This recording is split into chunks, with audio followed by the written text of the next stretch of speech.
And then one of the stats that we're able to use here, apart from, I mean, imagine again, so we revolutionized the experience for that cab driver with this application. Changed his life, right? Changed his life.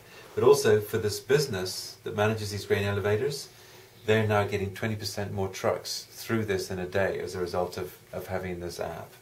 So that's real ROI right there. Yeah, huge return on app right there. Look at this kind of juggling act of getting in and out of here and how hazardous that was.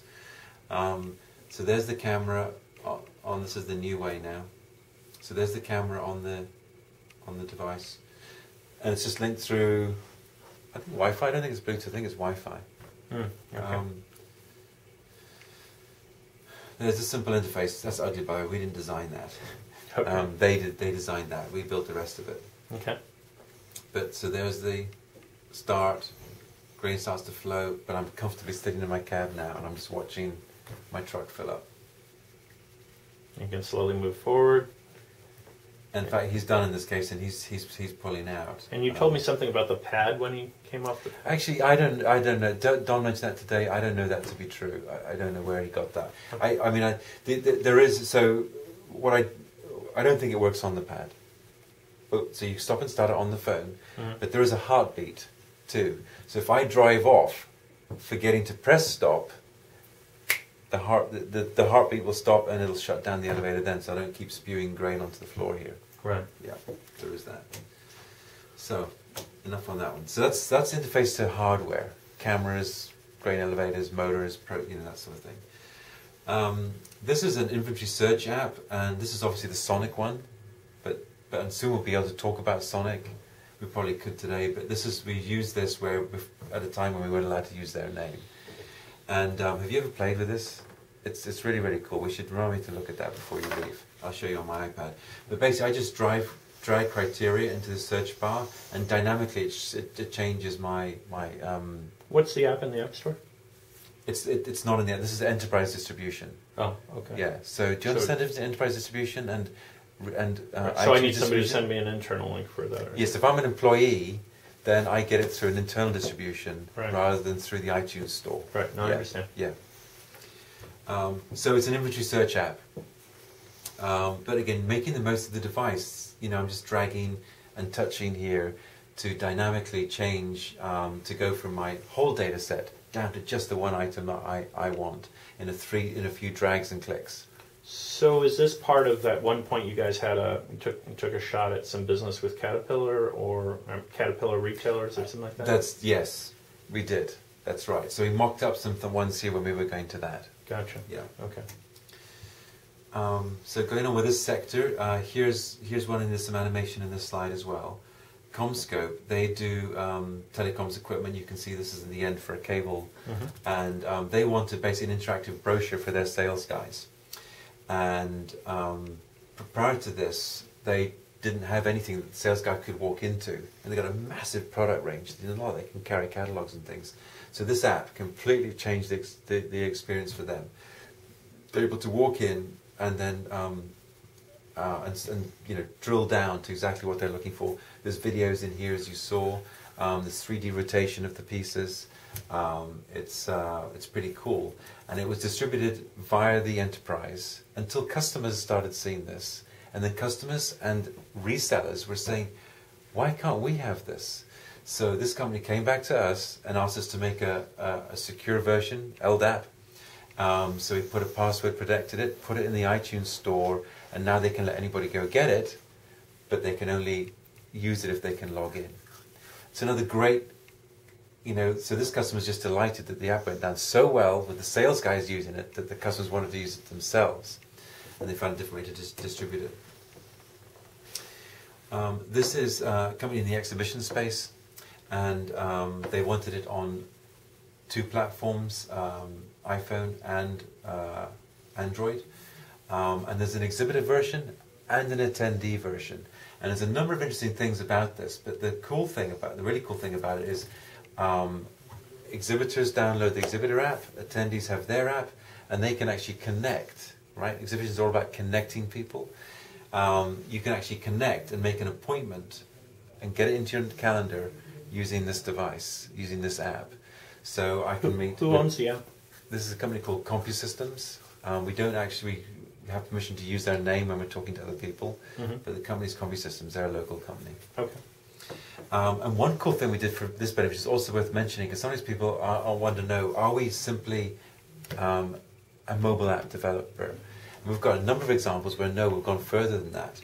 Imagine this, these guys do 300 shows a year, distributed through the iTunes store. So now think of the cost of having to come to us every time they want to change this app from being the builder show to the housewares show to the retail show. They've got to do an exhibitor and an Android app, an attendee, iPhone and attendee app. So 4 apps, and distribute them through the marketplace. If they had to come to us and do that every time, it cost them a fortune. It's almost prohibitive, right? But every app has to be custom, one-time app for that show. Mm-hmm.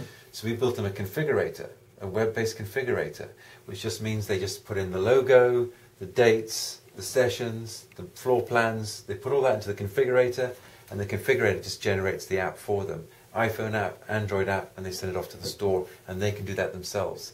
So we built them that configurator too. I mean, it's a really cool tool and deployed for them. So it's the kind of thing that we do for enterprise. That's just going beyond somebody that can do a find my local haircut place app. Right. This app, if you use this drag line on the bottom, by the way, this is just for your information. This is a mock-up. We never actually made this app, but it is for ProBuild, who we did make that real app for. And this was a concept that was really cool, and they may still build this, but we haven't built it yet. And it just basically allows guys to sort of, find the right item that they're trying to quote for their customer under some categories. Field service workforce.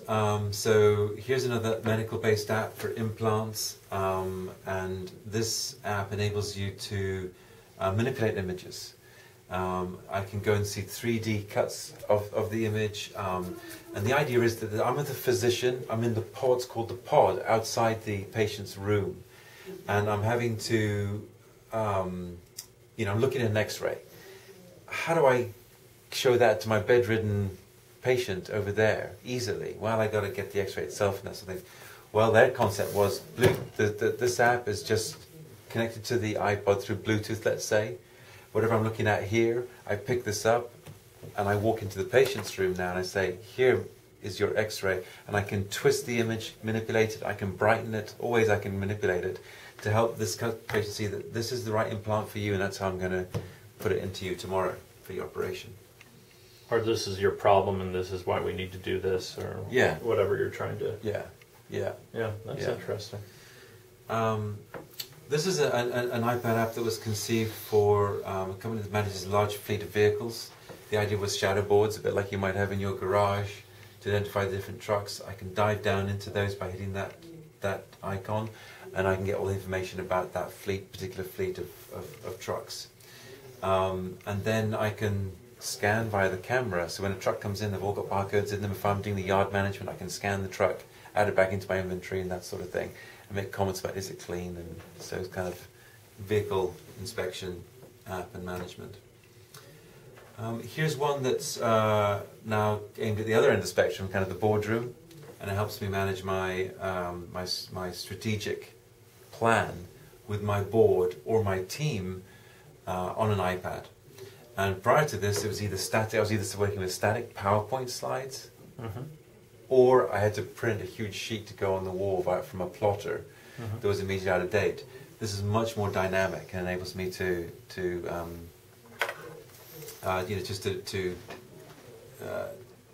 dynamically manage and change and update my strategy.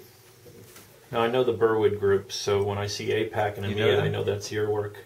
Yeah. Huh? I said I know them well enough to know they don't have APAC or EMEA plans, so that must be... I don't know what APAC and EMEA is. Oh, Asian Pacific. Oh. And EMEA is European markets. Oh. East, yeah. Oh, no, this is their... So Burwood sells their customers. So their customers are people like State Farm and who are international, have EMEA. Oh, yeah. Well, so this is an example of not Burwood's strategy, but their customer strategy. Ah. You're going to meet with Burwood, Chad. Oh, what happened to that one? It's at 5 o'clock. Is it 5 already? Yes, it is 5:01. Yeah. No, I'm going to be a while. I'm in the middle. I'm recording here. Okay. What slide are we on? He Well, says we a got lot 20 of to go. those Jeez. bits, so- Yeah. What was that about again? There's some topics on there. Oh, Let's okay. go over. Okay. Should we And pause? one of them should we pause? is to figure out about Eric Johnson and getting him in and what Yeah, time and all yeah. that stuff. So. Okay. Should we pause for a minute?